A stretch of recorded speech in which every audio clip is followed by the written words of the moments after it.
1945. A small town in western France. In a back room that still smelled faintly of cheap cologne and German cigarettes, a 23-year-old woman hunched over the kitchen table, hands shaking as she wrote words that would have earned her a beating if anyone in the village had seen them. In war, I slept with the enemy. In peace, I am the only one still paying the price. Outside, she could hear the same voices that had shouted, "Boche lover!" months before now, shouting, "Vive la France!" as if the two phrases came from different throats. They did not. The people cheering the Republic in 1945 were the same people who had lined the main street to watch her humiliation. The mathematics of her punishment were not written in police reports alone. They were summed up in each hand that had reached for her hair, each boot that had kicked her as she stumbled, each spit that had landed on her bare scalp. Her name in the records was chez Jean L. In the mouths of neighbors, she had become something else. Putain à boches, collaboratrice horizontale, whore, traitor. What she had done, and what was done to her, cannot be understood only in the summer of 1944. The collapse of her life began years earlier, when German boots first echoed in the town's narrow streets. June 1940, France falls. The German advance through the Ardennes had shattered the French army's expectations. The Maginot Line had been bypassed. Paris declared an open city. The government fled. Marshal Pétain's voice came over the radio promising honor and an armistice. In Paris, in Lyon, in small towns like Gines, the tricolour stayed, but the swastika appeared above it on official buildings and train stations. German troops arrived in her town in early autumn. They were not the caricatures from anti-A German leaflets. Some were barely older than the boys in her lycée class. Some tried out school French phrases with awkward smiles. Some were openly hostile. But they all had things no one else did: food, cigarettes, soap, money. Jean was 18. Her father, wounded in 1940, was still in a hospital far away. Her older brother had been taken prisoner and shipped to a camp in Germany as a prisonnier de guerre. Her mother struggled to keep the family cafe, once noisy with locals, alive under rationing and curfews. Petrol was gone. Coffee was chicory. Sugar, meat, butter existed mostly in memory and on ration cards. Black market traders came and went, their pockets heavy, their words cautious. The occupation rewrote every equation of daily life. 1 kilo of real coffee, 3 months' wages. 1 kilo of black market meat. 1 denunciation if the wrong neighbor saw it. 1 German regular customer, enough rations to survive the winter. The Wehrmacht requisitioned the back room of the cafe as a mess. They paid in Reichsmarks that the French administration accepted. They brought their own food from German supply lines: sausages, real coffee, white bread. Jean's mother hated them. She also accepted their money. "We have no choice," she said, turning away when Jean looked at her. "We must live." Survival under occupation was not a clear moral line. It was a series of bargains, some small, some irreversible. The German who ruined and saved her. His name was Friedrich, though everyone called him Fritz. He was 24, from somewhere near Hamburg, with careful manners and a photograph of a younger sister in his pocket. He drank less than the other soldiers. He spoke more French, halting at first, then with increasing fluency as months went by. He was always the one who put a few extra ration coupons on the table when he left, or slipped a bit of real butter to Jean's little sister with a conspiratorial wink. At first, Jean served him like any other customer, eyes down, hands steady, polite but distant. The first time he spoke to her alone, he asked about her brother. He had seen the picture Jean kept near the till. "Front?" he asked, pointing to his own uniform, then miming a prisoner's shackles. Jean nodded, surprised that a German could recognize her brother not just as an enemy, but as another man in uniform far from home. Weeks turned into months. In a town where Frenchmen disappeared suddenly, arrested for resistance activities, taken as hostages after a sabotage attack, or simply conscripted for forced labor in Germany, Fritz's presence at the cafe became a grim constant. He brought news. The Eastern Front, North Africa, bombings in Germany. He spoke less of glory than of mud, cold, fear. In another life, in another time, they might have met at a train station as students. In this one, he wore the uniform of the occupiers. She wore an apron and a ration card. The first time he touched her hand, Jeanne froze. The moral categories drilled into her as a child, French, German, friend, enemy, patriot, traitor, splintered under the weight of hunger and loneliness. Her mother saw it. "Don't be stupid," she whispered that night, voice hard with fear. "They'll leave. We will stay. The neighbors see everything." Jean knew. She also knew what Fritz's extra coupons meant: more bread, more coal, maybe medicine if her sister's cough worsened. And something else she could not admit, that being looked at, desired, in a time when everyone looked at Germans with fear and French with suspicion, felt like a lifeline.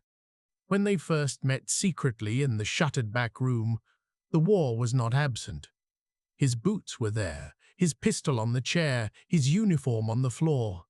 But for a few hours the front lines narrowed to the width of a bed. Collaboration horizontal, the body as battlefield. French historians would later estimate that between 20,000 and 30,000 women across France had relationships, voluntary or coerced, with German soldiers. Some were survival strategies. Some were transactional. Some, like Jean's, contained genuine affection mixed with fear and dependence. The Germans had a name for them, Französinnen, with a knowing tone. The French had harsher names: Boches whores, Sallies females, collaboratrices, horizontales. The paradox was brutal. Men who sold grain to the Germans, who denounced neighbors, who ran profitable black markets, often kept their hair and their respectability. Women whose crime took place in bedrooms, not in offices, became the visible face of collaboration, because their betrayal could be seen, touched, displayed. Jeanne told herself what many in her position did: the war will end. He will go home. No one will know. She was wrong on both counts. Summer 1944, liberation and the wild purge. By June 1944, Allied troops had landed in Normandy. Rumors flew faster than official communiques. The Germans were retreating. The Maquis were coming down from the hills. The Americans were close. In Jean's town, men who had recently worn Vichy uniforms or shaken German officers' hands appeared with FFI armbands, Forces Françaises de l'Intérieur. Barbers' razors once used for neat trims were sharpened for another purpose. The official judiciary had not yet reasserted itself. In the gap between occupation and law, another form of justice surged: sauvage, wild purge. Wild purge. It was not planned in ministries. It was improvised in streets and squares. On a hot afternoon in August, as church bells rang for liberation, a group of men and women forced open Jean's door. Her mother screamed. "It's her!" someone shouted. "La puta Boches!" Fleets had been transferred weeks earlier, part of a general withdrawal. No farewell. No promises, only a hastily scrawled note left under the sugar jar: Jean. Maybe we meet again when there is no uniform. F. They dragged her into the street. Her neighbors, people who had once borrowed sugar, who had nodded politely in the cafe, lined the path. Some clapped, some shouted, some remained silent, eyes fixed on the cobblestones. At the square, a chair waited. A man held clippers. The ritual repeated itself across France in those weeks. Woman accused of sleeping with Germans. Public assembly. Head shaved. Sometimes tarred, sometimes painted with swastikas. Paraded to jeers, sometimes beaten, sometimes half-stripped. Between 10,000 and 20,000 French women would be subjected to this patriotic humiliation. Jean's humiliation followed the script. A tricolour was draped behind her. Someone had a camera. The clippers buzzed. Her hair fell in dirty handfuls to the ground. Men who had drunk in her mother's cafe alongside Fritz now spat as each lock dropped. "You shame France," one shouted. Jean stared straight ahead. In that moment she felt less French, less anything than she ever had. She was no longer Jean. She was a symbol, a scapegoat, a vessel for everyone else's need to show they, unlike her, had hated the Germans all along. They painted a swastika on her forehead. They marched her through the streets. Children laughed and pointed. Some adults, those who had done well under occupation, shouted the loudest. In the crowd, she caught the eye of the baker who had supplied bread to German messes for 4 years. He looked away. The mathematics of guilt were being rewritten in real time.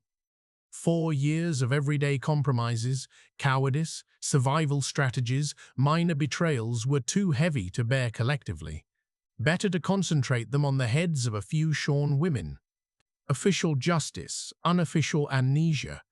By late 1944 and 1945, the French state reasserted control over the purge. Courts and comités d'épuration investigated collaboration. Some higher-profile figures were executed or imprisoned. Some purges were rubber-stamped. Some excesses were quietly forgotten.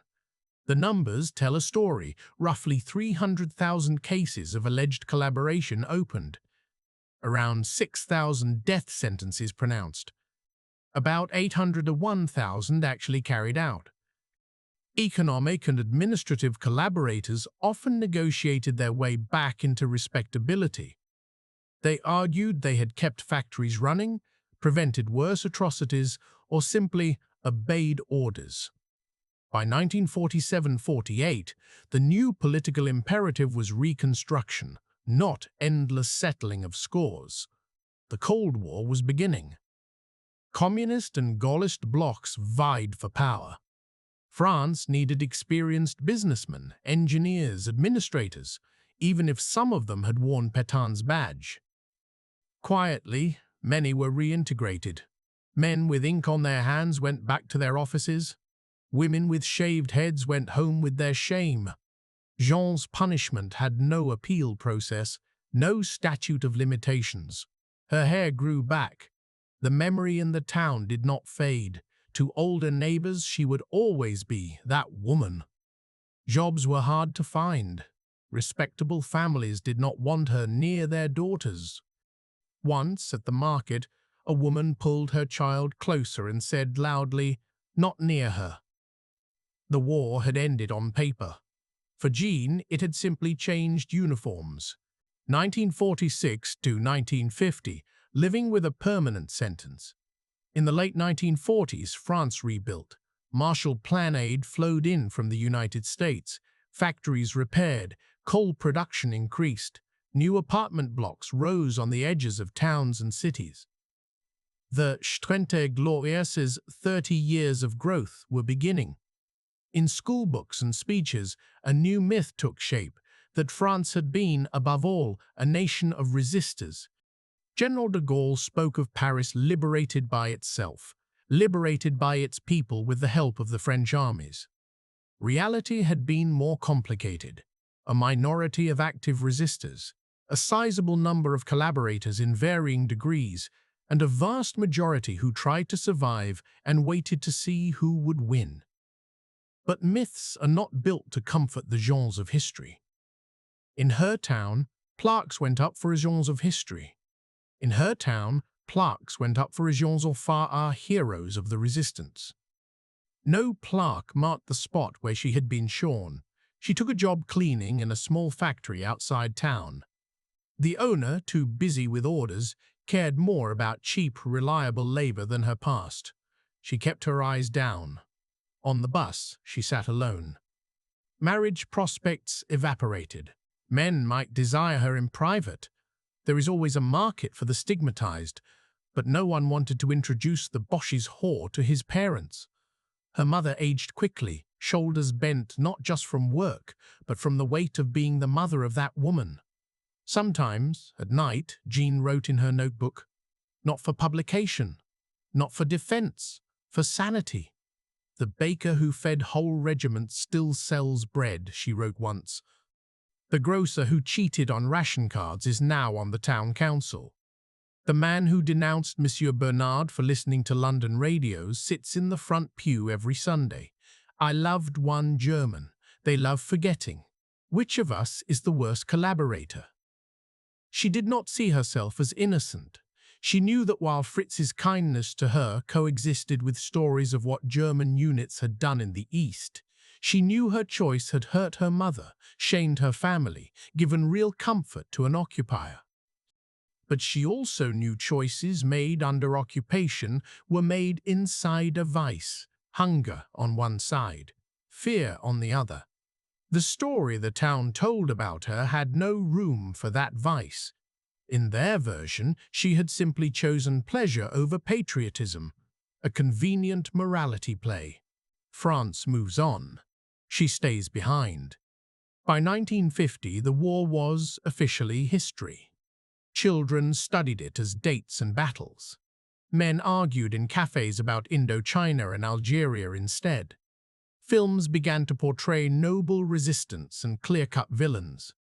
Jean watched one such film once in a dark cinema, sitting at the back. In it, a brave Maquis leader shoots a collaborator after a quick trial. The collaborator is cowardly, greedy, obviously vile. When the credits rolled and the audience applauded, she felt sick. Cinema had turned the messy grey of occupation into reassuring black and white. Her own story did not fit either shade. She had not denounced anyone. She had not tortured prisoners. She had also not joined the resistance. She had slept with a man in an enemy uniform because she was lonely, hungry, afraid, and because, forbidden as it was, she had felt something real for him. Does that make me a traitor? She asked herself again and again. The law had not judged her. The neighbors had. Their verdict was permanent. Historians and scapegoats. Decades later, archives would open. Historians would count, categorize, analyze. They would show that tens of thousands of women were publicly punished as collaborators through head shaving. In many cases, formal charges beyond illicit relations were weak or non-existent. The violence of these rituals often exceeded that imposed on male economic collaborators. Scholars would argue that these women served as scapegoats, allowing communities to externalize their own compromises and cowardices. Punishing a woman's sexuality was easier than confronting the realities of black market dealings, profiteering, and widespread passive acceptance of Vichy's anti-Jewish laws. In academic prose, it would sound like this. The épuration des mœurs functioned as a gendered rite through which communities reasserted a moral order ruptured by occupation, displacing guilt onto female bodies. For Jean, none of those words existed. She only had her sentence, "In war, I slept with the enemy. In peace, I am the only one still paying the price." Her story was not unique. It was one point in a vast, unplotted graph of small human tragedies that made up post-war Europe's return to normal. The cost of a clean conscience. The town square where they had shaved her head now hosted Sunday markets and election rallies. Children chasing each other over the same cobblestones had no idea that a woman had once knelt there while their grandparents shouted insults. If asked about those days, many old men would say, it was necessary. She betrayed France. They would not mention the sacks of flour sold to German kitchens, the lists of Jews quietly handed to prefectures, the days when they had put caution before courage. For them, Jean's suffering was the price of a clean story. For her, it was simply the price of surviving in the wrong way. Historians like to speak of the liberation of France as a moment. Paris, August 1944. De Gaulle walking down the Champs-Élysées. Flags, kisses, tears. In Jean's life, liberation was another kind of occupation. The Germans left. Her neighbors took over the role of jailers. No bars, no cells, just looks, words, and jobs that never came. Peace did not arrive with bans and speeches. It arrived as a long, quiet sentence without appeal. And so, in 1949 or 1950, in the same town where tricolour flags now flew proudly on national holidays, Jean sat again at her table and wrote, "They say the war is over." For me, it is just that uniforms have changed. In war, I slept with the enemy. In peace, I am the enemy they must keep punishing so they can sleep.